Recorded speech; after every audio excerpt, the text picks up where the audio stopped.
behavior. But coming from a public school setting, I feel because they're so young and they're kind of learning themselves, their personalities, I feel like it's okay to be a little more lenient. And maybe I'm biased because I am an elementary school teacher, but I can understand being a little more lenient. You know, these are the years where we're finding out, okay, does this child suffer from ADHD, some type of autism, you know, so if we kind of catch that quickly and figure out a way to, you know, handle that in terms of, should they be on medication? Should they be in a isolated classroom, one-on-one, or whatever they need? And that can maybe deter some of that behavior and then on into middle or high school. But once they're in middle or high school, you know, the behaviors of that, for me, unacceptable, drugs, weapons, you know, fighting, I sometimes can understand, you know, fist fighting or that, I can kind of see a pass for that. But when it's drugs or you bring a weapon and you intend to do harm to somebody, those are things that I kind of feel like, yeah, it's a no for that. And so you feel like that's a one and done. That's it, yeah. So are you suspended or are you expelled or like, and do you look at that from the standpoint of a parent with a child there? Do you look at it from the standpoint of a parent who just knows how you would react? Because if your child was in that situation, you would want to meet it. Or then do you look at it from the role of, or from the standpoint of an educator? Or like when a kid has been bullied, like then what? Well, when a kid has been bullied, that's so. Okay, when a kid has been bullied, and if it's on record, if it's on file that I've told you, these 3 people are bothering me this week, and then 2 weeks from now they put their hands on me, and it's building up, then that's, you dropped the ball as a school, as an organization, as an administrator, you dropped the ball. So I kind of feel like you can't ignore those things. When it comes to bullying, it's a little bit different for me. But then you just have some kids who, for lack of a better term, just try to go for bad. That's what we used to say. And when you are always in the space of being a bully and you're always antagonizing people and you're always starting things and you're always, you know, the person who's the aggressor, yeah, you bringing a weapon to school because someone said or did something that you did not like, and your intent is, well, I'm gonna bust them in the head or I'm gonna cut them, I'm gonna do whatever to them. Yeah, I kind of feel like that's a one and done for me. I mean, even if it's my son, you know better than this, and you've been taught ways, and I know my children have been taught ways to cope or to handle themselves in situations. So you don't have to either put your hands on someone or attack someone or whatever the case may be. Every child has not been raised like my children have. And I know this also. But even still, there are some times, you know, maybe I don't know, I can't smack you because you said something that I don't like. But when you bring a weapon, it crosses another line for me. And so that's kind of, even if we're coming from an environment where there's no dad, sometimes there's no parents. Sometimes parents have left and grandparents are raising, and grandparents are older. And you know, they're not checking the way a parent might check for certain behaviors or you know, so it's a multitude of things. So, you know, like the big thing for the past 20 years has been like zero tolerance policy, zero tolerance policy, zero tolerance policy. So those essentially like, if you do this, then that. Right. But you know, we've both worked in education, you know, quite a few years. And we know that there are teachers who have not as much experience. And so as a result, they have more discipline problems in their room, or they have more referrals to the office, or they just don't know how to handle it. I mean, just for lack of a better, they're in their love for education is there, but their foundation isn't. So when you think about it in the role of both the teacher and acting building leader, so you have a problem like, you know, with the administrator being up and then you being the person in charge, you have an incident like, you know, one that happened upstairs, and you know some of it is lack of experience. So how do we as educators kind of like address that so that it's nipped in the bud? Because stuff is gonna happen. It is. It's gonna happen. Bathroom, down the hall, in the cafeteria, playing at recess, you know, on the way to school, outside of school, stuff is gonna happen. But then how do we as you know, pillars of importance in education, and not like we, you know, puffed up and important, but you know, we're the stability that Right. they see. They see us a lot of times, unfortunately, more than they see their parents. Mhm. And so, what do we do? How do we address each other so that one, we are, supporting you as a young teacher to give you the, the skills you need, Right. so that these kids can get not just the academic stuff that they need, Right. but learn those social kind of mores and rules. And I personally feel like, because I remember being a first year teacher and thinking, when I was in college, they didn't tell me this. Mm-hmm. They had me thinking that every child in my classroom was going to be a cookie cutter and everybody's going to learn on the same level. Mm-hmm. And everybody's going to do this on the same level. Mm-hmm. And even though you kind of know better, until you get in that situation, you don't know. Mm-hmm. So I almost feel like it's a class that needs to be taught while you're in college trying to become an educator. Like classroom management? Yeah, classroom management is, oh, let's do these cute little tricks to get them to be quiet. No, when Ray stand up and throw a chair, it's weird. The climate has changed. It's something different. I told you about that little boy who brushed everything off my desk. Kid, who does this? You are 6, but it was happening. Mm-hmm. So college does not prepare you for that. So Right. I kind of feel like, and I say it a lot, in college, maybe they need to have veteran teachers come back and kind of give these teachers coming in a reality. This is what it's like. Come to my classroom and I have a couple of behavior children. You need to sit down and watch, because this could be your classroom one day. And once we are in the space of being a first or second year teacher and we're new, you need a strong mentor. My mentor was not strong. So I looked to someone else when I had questions about my classroom management. Should I introduce a new lesson? How should I go about it? When I had questions like that, the lady who they gave me as my mentor, I felt like she really didn't know what she was talking about. And then she was just getting a couple of extra dollars by saying, I'm her mentor, sign these papers and say that I did this and I came to observe, and that's it. When it got real in my classroom, I went to another lady who had about 25 years of experience. Mm-hmm. And she gave me the real, So you think teacher preparation would do more for classes and discipline than an experience? Absolutely. If I got a chance to sit in the back of somebody's classroom who had 2 or 3 children who might get up and have an outburst, or who might get up and throw a chair or have a tantrum or a fit or something, and then you still have to have 25 other kids do what they're supposed to do and stay on task while this one is kirking out, for lack of a better word. Yeah, I need to be able to see that, because I might want to change my major, or I might want to do So you didn't do student teaching? I did not do student teaching. Really? No, I did not. No. But my thing is that with student teaching now is they try to pair you with the strongest teacher, because they want you to role model yourself after this person. But at the end, that don't always help, because that's not who you get. That's right. The little kid on the totem pole, you get what's left. What's left. Not what you want. And I can say that my very first year teaching, I had a female principal. She was a black lady. I had a female principal who set me up in a very beautiful situation. I had some very high kids, and the kids that were low were not very low, and there were not many behavior issues. And she said, I just kind of feel like I need to ease you into this before you get, I'm like, maybe she's setting me up, but it helped. It gave me confidence. And so when I did get the next year, there were those trying kids. It's a situation I was able to handle. It, kids ain't gonna punk me. Do you think that's why people walk away from education so early? Is because you get what's left. You get what's left, and you get no support. You get no support. I can tell you now, I have several teacher friends who have left public school because, I sent them to the office and the principal's going to keep them there for 30 minutes and let them cool off or stop the tantrum, and then they're going to send them back to class. Send them back into the same situation that set them off in the first place. Where's the intervention? What do we do? I hear a lot of that. That administrators are kind of, I don't know, I guess they feel like their hands are tied also. You think the litigation that we have now, being such a SUNY society, had a lot to do with it? Definitely, and I feel like, children are here. Parents' rights don't matter. Teachers' rights don't matter. Schools' rights don't matter, because whatever this child needs, right, wrong, or otherwise. But then you have teachers like you who can play threaten a kid. Not threaten, but you're real firm and real right now. So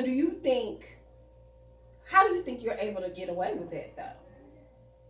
I guess because I don't have referrals to the office. You know what I'm saying? Even with your teacher, with your parents, with your kids, with the administration who's over you, like, because I kind of set the tone on, when I meet my parents, and I kind of let them know I am firm, but I'm loving. And I think my students know that. And if I was always just barking, and there's never any fun, and we're always kind of on a leash or stick, they know I'm going to clown with them as hard as I'm going to get on them when they're in the wrong. We're going to have a great time, but when you don't do what I need you to do, it's just about making them accountable for everything. Because I'm always in front of them saying, so why did I have to speak to you that way? Because I wasn't doing my work and you asked me to. So ownership. So I could just put it right back in your face. Please understand, I'm not, being firm with you right now because I just want to be firm with you. I'm having to do this because you're not on task. If you're not on task, then, I'm not doing my job. So, I guess it's, ownership and accountability for me. Get it off of me, make it about you. And at this age, they want you to be proud of them. And they care about what you think. And I don't want Miss Everett to be mad. And I don't want her to think that I don't care what, that it's important to them at this age. But if you don't get them at this age and you don't kind of instill that in them, then what? And the things I do here, I cannot do in public school. I don't know if I could go back to a public school and work. They would have to reprogram me.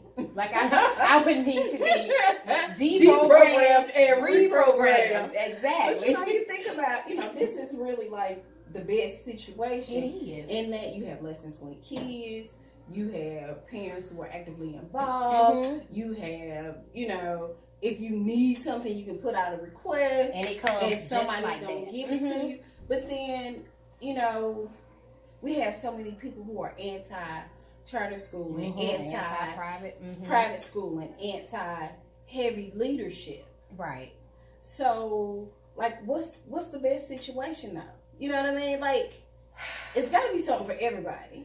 It has to be. But speaking as an educator, this is the best situation for me. Even when I was at Mount Zion, it's a private school, and it's a kind of teach the way that works best for the climate in your classroom. I work better in a space like that. I cannot work with teach to the test, Common Core. It has to be this way, and you're just going to have to make everybody learn it that way. It's not possible. Everybody can't learn it that way. I can bend it how I need to here. I can, make it look like for this child something different than what it looks like for that child. And it's differentiated, and it was that in the public school, but my hands are still tied because I can't differentiate if I'm only supposed to use Common Core. Right. Well, she just doesn't get Common Core, so what else can I do for her? Here, I can try something different, something that's, it's the same lesson, it's still fractions, but she's doing it like this. But your kids go to public school. They do. Because mama couldn't afford private school. But even if they were here with you, they didn't come here with you. Well, Isaiah went to Mount Zion with me from the time he was 3 until he was 8. And then I saw that his writing was struggling. And I know that the public school makes you, when you retell the stories, you got to write to the prompt as well. And he was weak with his writing. And I told his teacher that. He had a phenomenal teacher his 3rd grade year. Because he had never ridden a bus. He had never had to eat school lunch. He did all of that. I was like, I'm a horrible parent for doing this to my baby. But my kids are in public school, and they have a parent that is an educator.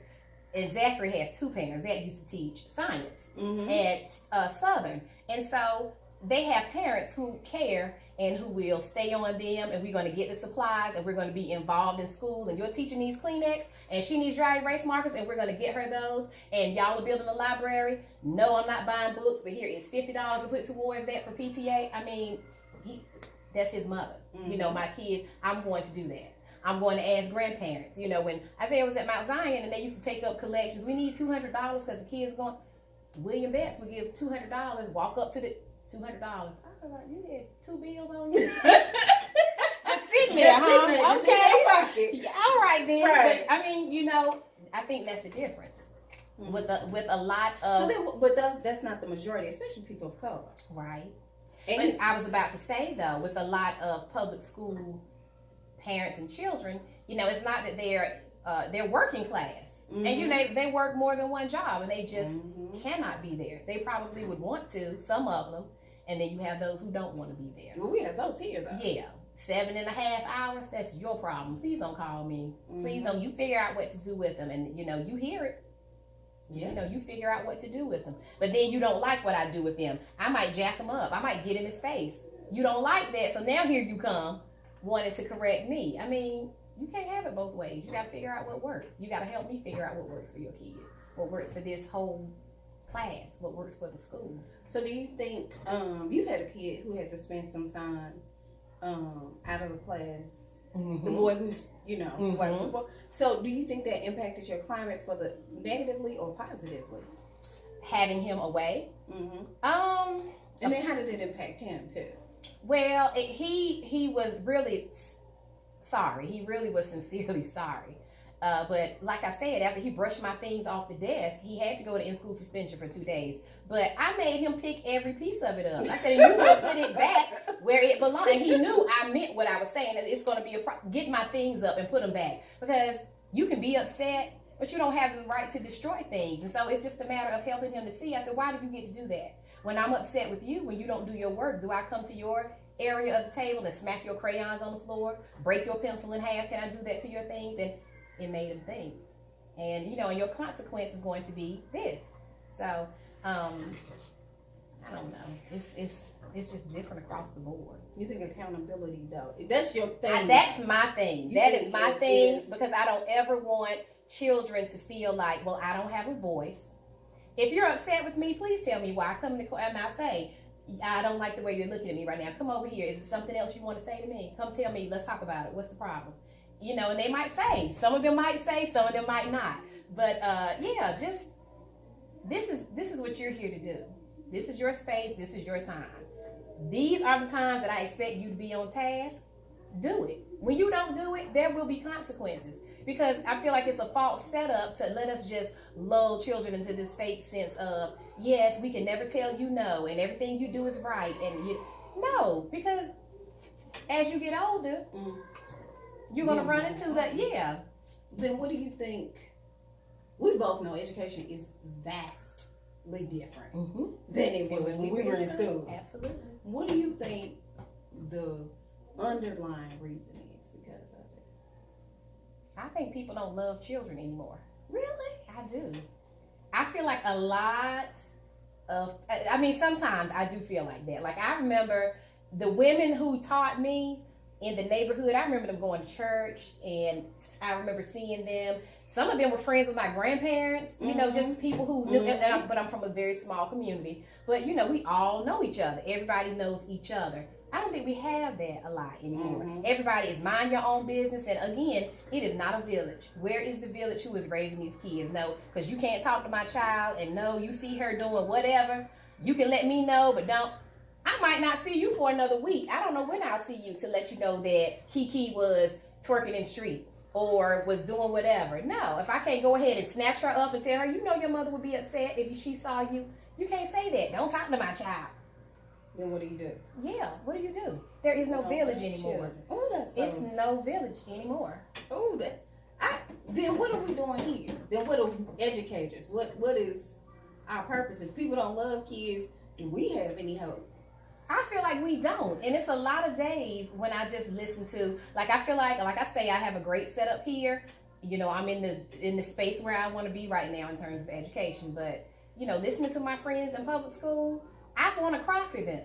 I want to cry for them, and they make me feel like I would never go back there. I could never do that again. I could never work there and do that again. I mean, really, it's teachers are the enemy. Teachers are the enemy. And, teachers are the enemy to parents. Teachers are the enemy to the system. You don't get funding. You got to buy all your own stuff. Who's looking out for us to make sure and this is for your kid. This is for your kid. Parents won't get it. Schools don't get it. Organizations don't get it for us. We got a whole lottery in North Carolina. Why aren't teachers paid more? Why do we not have supplies and somebody has made $33 million in a lottery for education? Really? Seriously. And I still got to beg somebody for some Ticonderoga pencils. Are you serious? These are my friends. I'm saying, just not me. My friends, I'm like, seriously? And you get 16 pencils for $1, and you out here panhandling for pencils. And I got to beg, So It's like teachers are the enemy. I kind of feel like teachers are the enemy, and there is no village, and we just all want to blame someone else.